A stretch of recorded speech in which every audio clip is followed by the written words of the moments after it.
Hello friends, you're with the Lonesome Gamer, and today I'm gonna play Cuba Libre by GMT Games. It's the second part of the coin series, Counterinsurgency. And I want to catch up a little bit with this series. There are now 4 parts out there. Number 1 is Andean Abyss. I've already done that. Number 3 is A Distant Plain, and number 4 is Fire in the Lake. And 2 more parts are already announced, and I think they might show up in this year. It's Gallic War. And what was that? Liberty or Death, I guess. I think these were the 2 coming parts. I haven't played that game yet, but I assume it's not that different from Andean Abyss, which I have played quite a lot actually. So yeah, let's set up the game. Okay, the game is set, and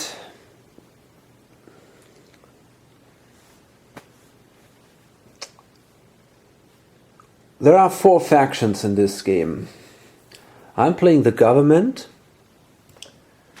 and then we got the syndicate over here, the green faction, the 26th July, a guerrilla faction, and the Directorio, which is the yellow faction, and this is another guerrilla faction. And I just want to give you a short introduction in the situation. The government of Cuba under dictator, what is that name? Fulgencio Batista has presided over an increasingly wealthy country, but the benefits of that economic boom has only been visited upon a few wealthy Cubans and cronies of the president. The cozy relationship between Batista and the American syndicate has netted the dictator large amounts of cash and helped fund Batista's secret police. Keeping the president in power, the United States government is starting to question its investment and has been pressuring Batista to step aside. Goal: take advantage of its strong initial position and knock out the insurgents before they establish themselves. Keep control of the cities and look to gain support in a few selected provinces. Okay. So the goal of the government, my goal is, I want a total support value of 19. So how do I get that?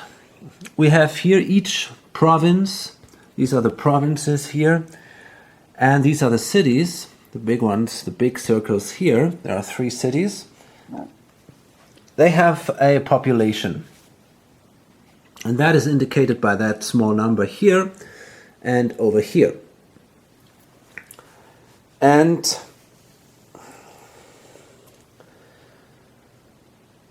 if a passive support in a province or city now counts once the population value.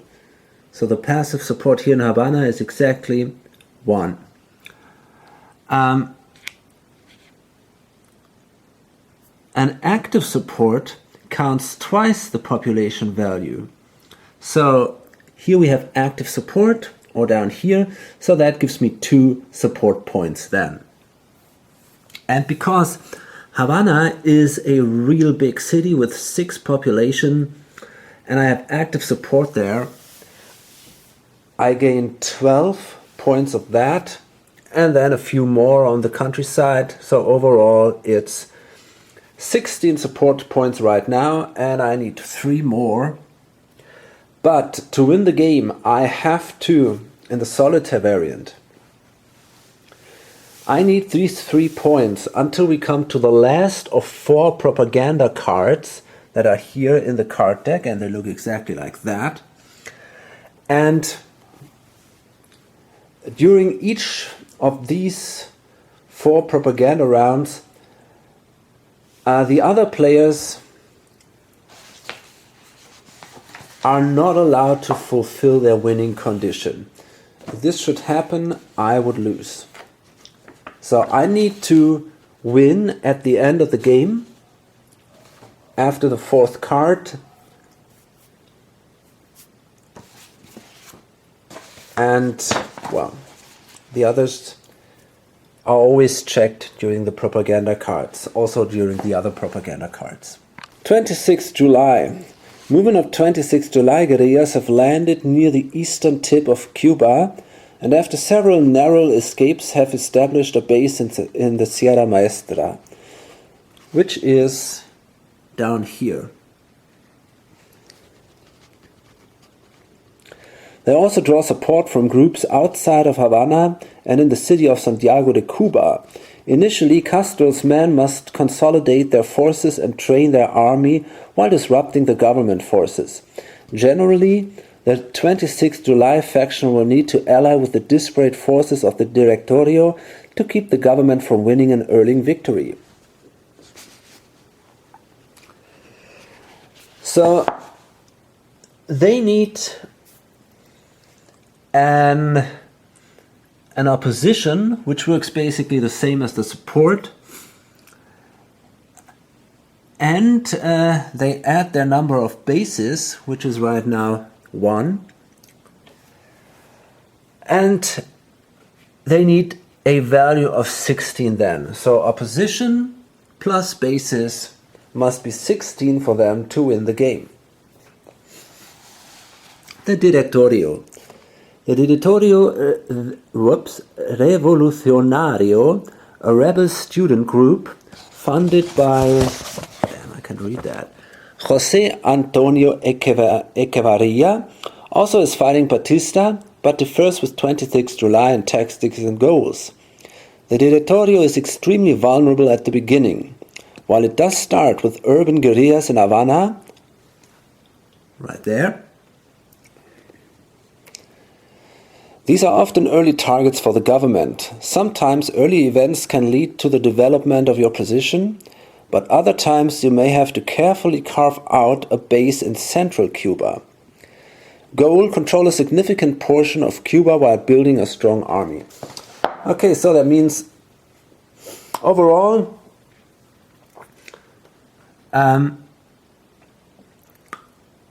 they're controlled spaces. That means spaces where they have more pieces than all the other factions combined.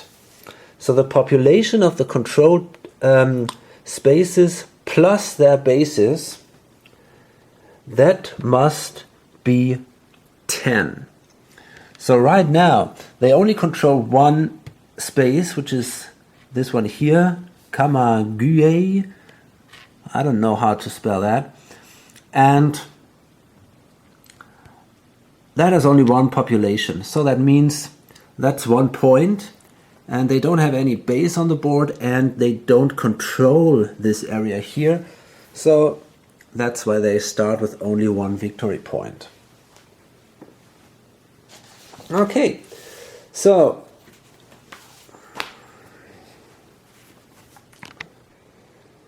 this is a card-driven game from the coin series, and therefore it plays very similar to Andean Abyss. The basic idea with these eligible factions and the ineligible factions stays the same. At the beginning, all 4 factions are eligible. During a turn, up to 2 factions can do either operations or trigger the event written on the card. The order during a turn is written here on the current card. After the two factions have done their actions, they become ineligible, which means they cannot act in the next turn. So only the two remaining factions, might be also three or even all four, can do an action in the next turn, and then afterward the ineligible factions go back and become eligible again. So that is the basic idea, actually. The non-player factions are controlled by bots, and this is not an easy task, actually. These bots are kind of complicated. They all come with their own flowchart, and contrary to Alien Abyss, we have now a flowchart for every faction, but it is suggested that if you play solo, you either play the 26th July or the government. It is possible to play also as the other factions, but it's usually not that great, because the AI is designed to play against these, either the government or the 26th July. Okay, so I suggest we simply start now, and the first card we have here is Herbert Matthews. And what I'm going to do is, seems to be the left guy, I guess. What I'm going to do is I'm going to read these cards, the historical background, because I simply like that. It adds a little flavor to the game. Herbert Matthews, a New York Times reporter, interviewed Fidel Castro in early 1957, only a few weeks after Batista had claimed that Castro had been killed in battle. The interview was a massive publicity coup for the 26th July movement and an equal public relations nightmare for Batista and his supporters in the US government. Well, that doesn't sound good for me. Okay. So,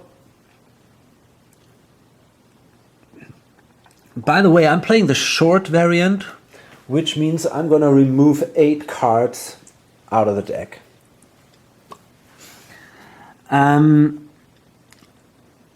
Now the first action can take the syndicate, and they now go here, and if a non-player faction starts, they're going to activate the event, usually at least, if possible. Now let's see. Use the shaded text. Choose the event, use the shaded text unless ineffective or otherwise instructed below. Okay. So in this case, we're kind of lucky. Fidel's survival spurs support to counterweights. 8 plus 10.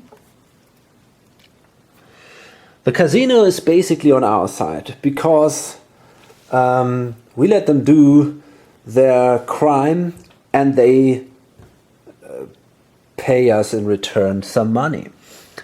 So that's 8 plus 10. Let's see, this is that one here. So that's then 25, which is really cool. And we have the directorial resources plus 3 and the syndicate resources plus 5. Okay, so that's an 8 and that's 20 then. Fine. So that was then the event of the syndicate, and now you can see it's the government, that's me, and I'm allowed to do an operation now. I can't trigger the event again. It can be only triggered once during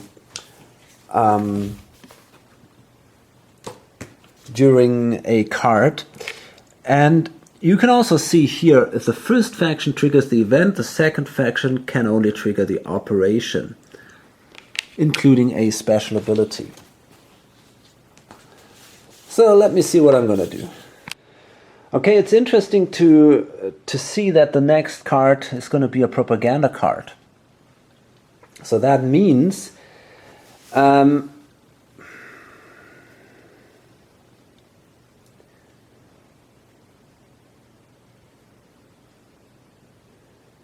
I think it might make sense to do a sweep operation. We can choose between these 4 operations here. Train, which basically adds more cubes from the available government forces onto the board. Garrison,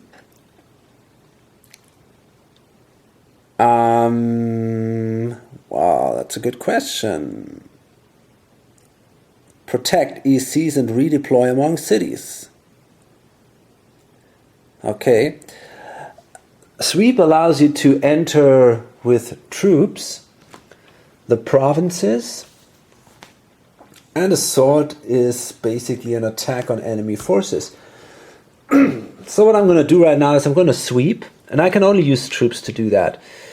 And I'm going to move to Abana with 2 troops. That was passive support here. And it has to be an adjacent space. Then I'm going to move to Camagüey with 1 guy. And I think this is then the end of this. And I have to pay now some resources to do these operations. And it depends on the support of the US, how much I have to pay. So right now, the US alliance is firm. That means I only have to pay $2 per space. So I will lose 4. And now I can do a special activity. And sometimes your options are a little limited. Depends on, basically, if you train people, you can only transport. But with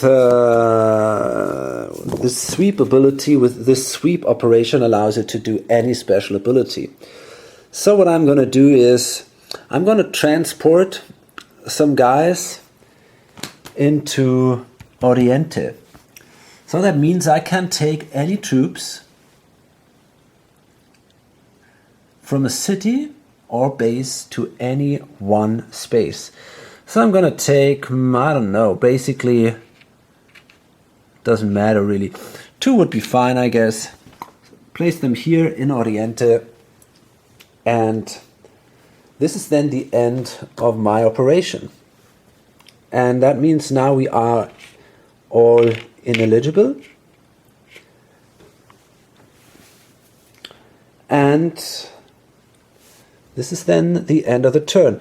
By the way, you can use these pawns just to mark where you've done some operations or some special activities, just as a reminder. Actually, I'm gonna change this. I'm not gonna move here. I'm gonna stay here with the troops in Camagüey, and yeah, I'm only do one operation here and then move here.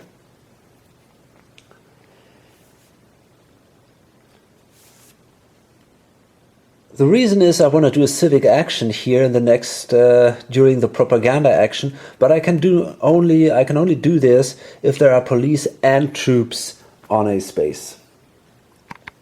Okay, now we already see our first propaganda round. And these rounds play a little different. First what we do is we check if anybody has accomplished its victory goals, and this is not the case. Now, you can use this track here to make things a little easier. Now we will, the factions will gain resources. The government will gain the resources equal to the economic value of these economic centers. We have here the cigars, the fabrics, and down here sugar. And they have an economic value. So this is 8 altogether. And in addition, they will gain the 8. So that is 25 plus 8 is 33. So that's what they gain. That's a lot of money. That's 46 bucks then. This is amazing. That's a lot.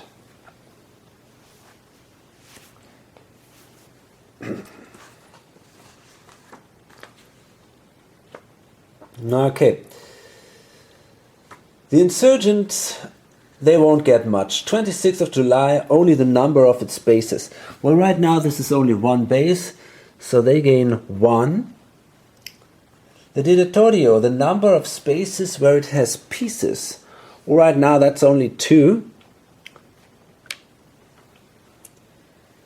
And the syndicate, okay, let's see. The population of each city and the economy of each unsabotaged economic center with syndicate guerrillas outnumber police. Well, that is nowhere the case. Plus twice the number of open casinos. Yeah, that happens. So we have 1, 2, 3 open casinos. So that means we gain 6 bucks for that. But then we have to do the skim. We have to pay the president here. Or not the president, but the controlling faction. Which is, in this case, where the open casinos are. In both cases, it's the government. So we have to pay 2 resources per space with an open casino to the controlling faction. So that means 4 resources go to the government. So that brings us to 22. And the government, well, they are at 49. That is the maximum. No, can't have more resources than that. Okay, so that was the resource phase, and then we come to the support. So that means now the support goes down 1 step during each propaganda phase. That will happen. So now the US are reluctant, and the 8 goes down by 10 points. Okay.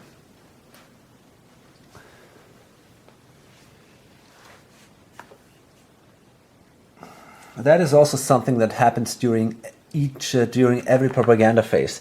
So they were really lucky with this card here.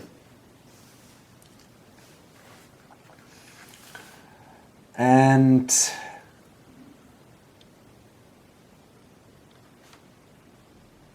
now the government may do a civic action.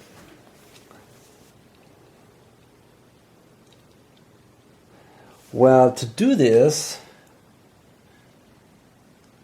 they have to control cities and provinces, and there has to be police and troops. So the only area where they can do this is Camagüey.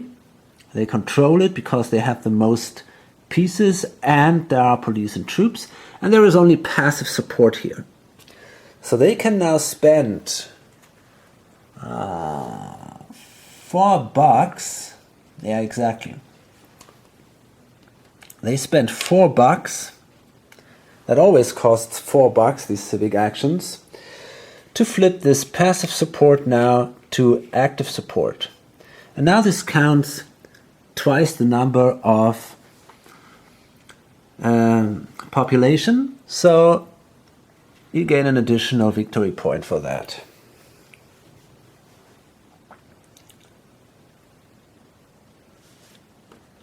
Okay, fine. Agitation. So now the 26th of July, the red player would be also allowed to do this.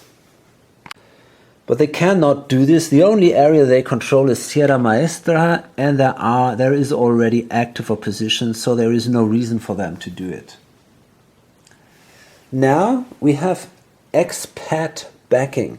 So that means that the Directorio can now do a free rally action. The AI will do this to gain control of the most population possible. So that would be Las Villas. So they're going to place one guerrilla here for free.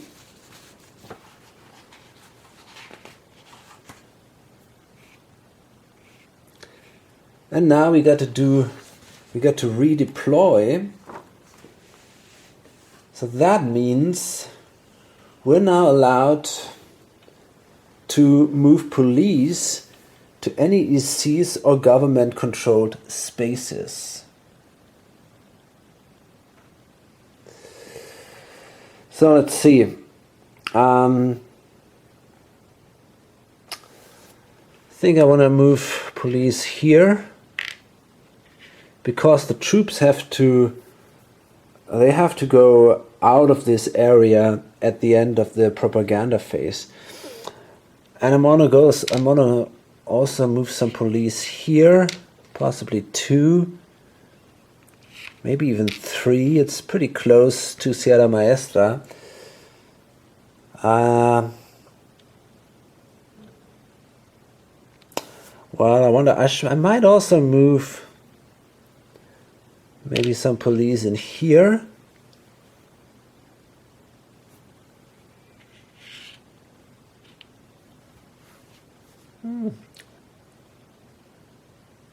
Could be a good idea to do that. On the other hand, I'm not sure.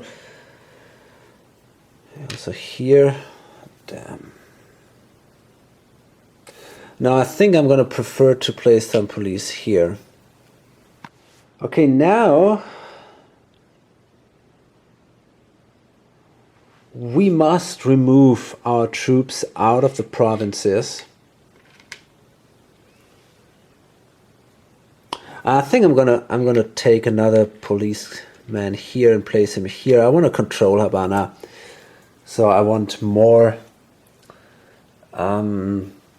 pieces than the syndicate has. And then I will place the troops here back in Havana, and I will take these and possibly place one here.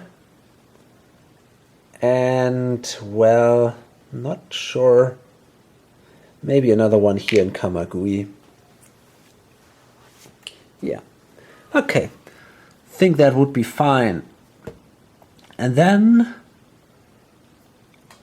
well, all of us are now eligible again. And that is then the end of that propaganda round. Okay, let's do one more turn. So that propaganda card comes out of the deck, and we draw the next card. Ambassador Smith. The next one would be the guerrilla life. So let's see, Ambassador Smith. Who was that guy?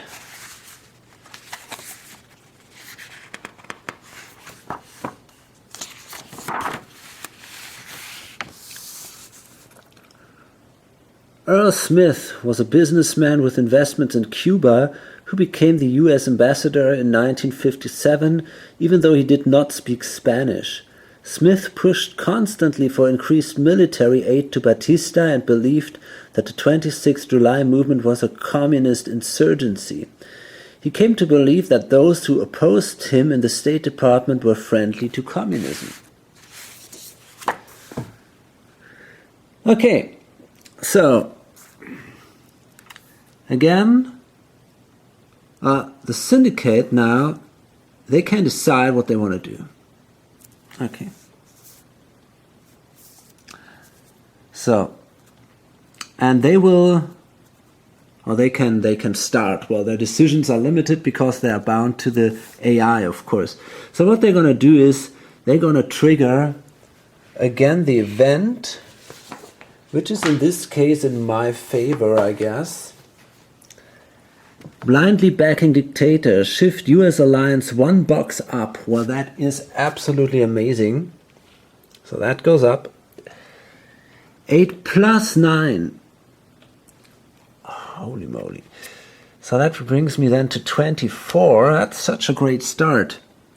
Then add lesser of plus 9 or half 8, round down to syndicate resources.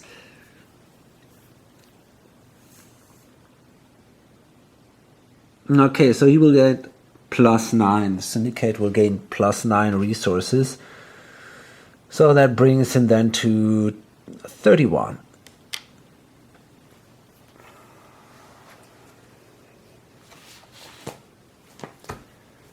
Pretty great card for, especially for me actually, but it's also good for the syndicate. Okay, I guess what I'm going to do is I'm going to train a few troops or police, and we can now simply select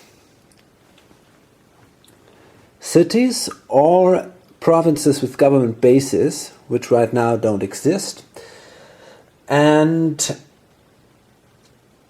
then place up to 4 cubes in each of these spaces. So I'm going to place a few cubes in Havana.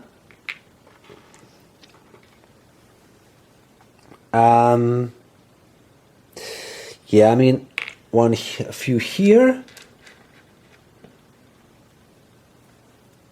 a few here, and I'm also going to select that one here, Oriente. I'm not allowed to place any cubes there, but I can select that that area anyway, because then at the next step, I'm allowed to build a base there.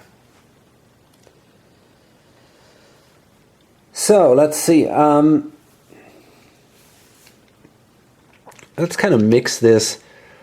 Maybe place, I don't know, maybe about 3 cubes in here, and yeah, maybe about 4 in there.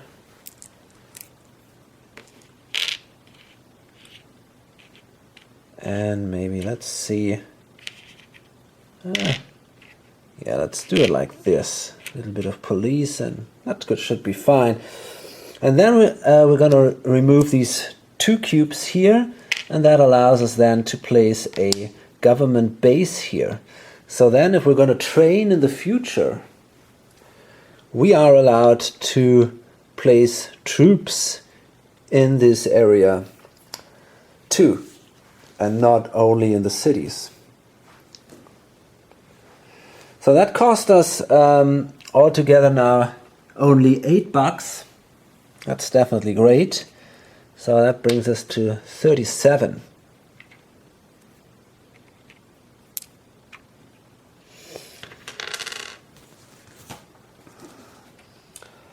Okay, and then I can choose a special activity. So let's see what we do. Okay, well actually I can only do a transport action, but I think I'm going to move. I can move up to 3 troops to any space. So I think I'm going to move here to Las Villas. And that's then the end of my turn. So this guy goes here and they become ineligible. And yeah, I think I'm going to load this up now.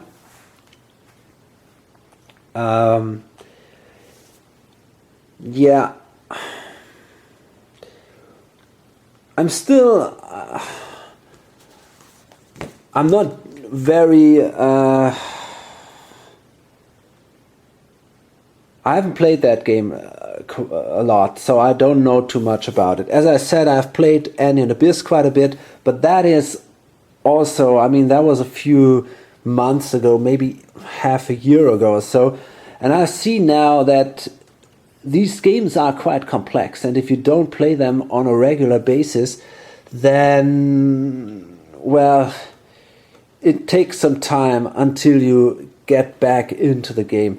So I probably might make some mistakes here or play maybe not in the most clever way, but I just want you to get an impression here.